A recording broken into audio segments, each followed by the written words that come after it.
Next. Ooh. So this is actually a different perspective on exes. So how long should you give a guy after his breakup to make sure you're not the rebound? Oh, God. Right? That's a good question. So what if you're the rebound of someone that's a new recent ex? I mean, it really depends on the guy of how long it takes him to get over that person, which is hard because you'll never know if you're the rebound or not. But you just have to like base it off energy. What if you know, like, okay, he broke up with, him and his girlfriend have been broken up for 3 months. Well, are you the reason they broke up?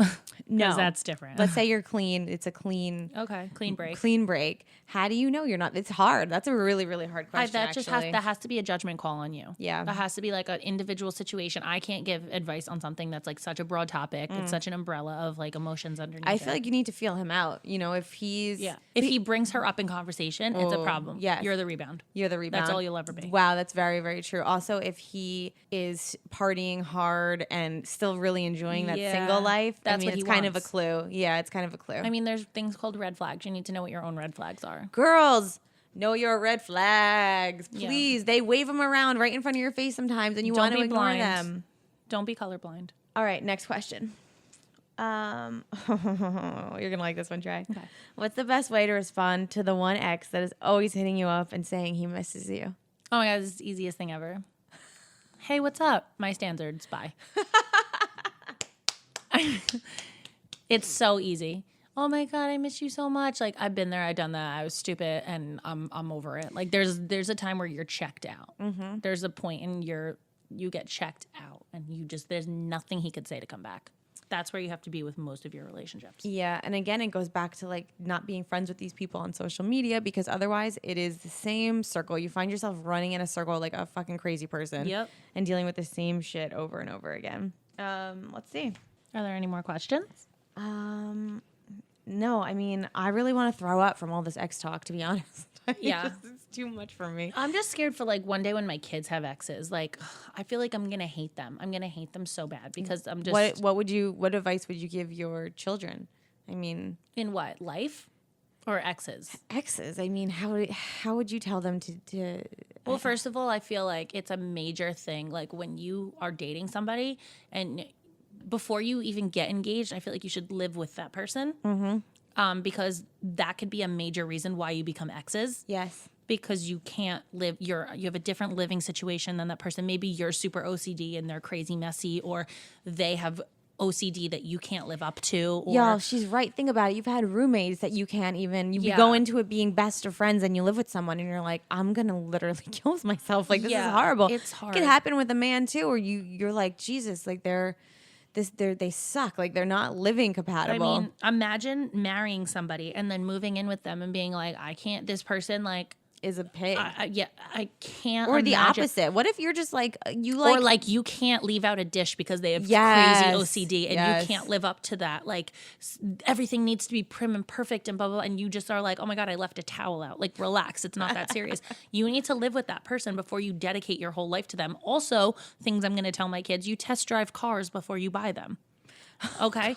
I'm sorry, but sex is a huge thing in a relationship and marriage. And I'm not going to be the mom who's like, oh my God, go out and sleep with everybody. I'm also not going to be the mom that's like, we wait till marriage in this family.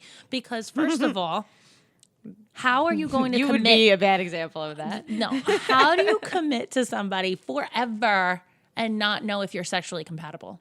I don't get that. Yeah. No, that's it's weird. exactly how you cheat. That's exactly how. Because if you don't have sexual compatibility with somebody, then you'll never, ever, ever like have that feeling for that person. You'll go out looking for it for somewhere else and them too.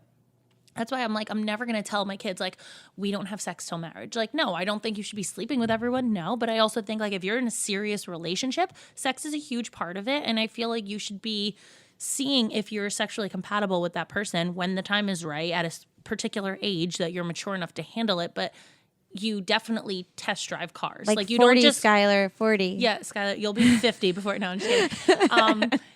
No, I feel like it could be bad mom information, and I'm for sure getting mom shamed about this. Like, oh my God, you want your kids to have sex? No, but I do at some point. Like, I don't want my kids to get in a bad relationship. We because just spent an hour talking about why you date, why to people grow, cheat, and why relationships fall apart. And I don't want that for my kids. I'm sorry. If I have to take a step back and realize, put into perspective that sex is important in this world, and to tell my kids like, to tell my kids not to have sex till marriage, I feel like is counterproductive. And those little for them as fuckers a are going to parent. do it anyway. So Yeah, and I would rather be involved in like the safety process of it all. If they could just be open and honest and tell me about it, then I can make sure they're on birth control or they're on what a whole thing. Like it's just scaring your kids is like I feel like the worst thing you could do because they're never going to be open with you and you're going to know nothing about them and they're going to jump into relationships that they feel that they could talk to somebody because they can't talk to you. Yep.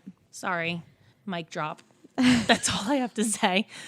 Is that wrong of me? Am I like the worst mom ever? No, because we just saw by talking to everyone on Instagram how traumatized so many people are from their ex. So, you gotta, this is good shit. This is good shit, Trey. Don't forget, guys, new clips air every Thursday. So, see you next Thursday. Hosted on dimlywit.com. Even though we are not your best examples, We're the best you've got. so cheers, bitches. Cheers. Make sure you subscribe to our channel for updates, and if you like this clip, share it with a friend.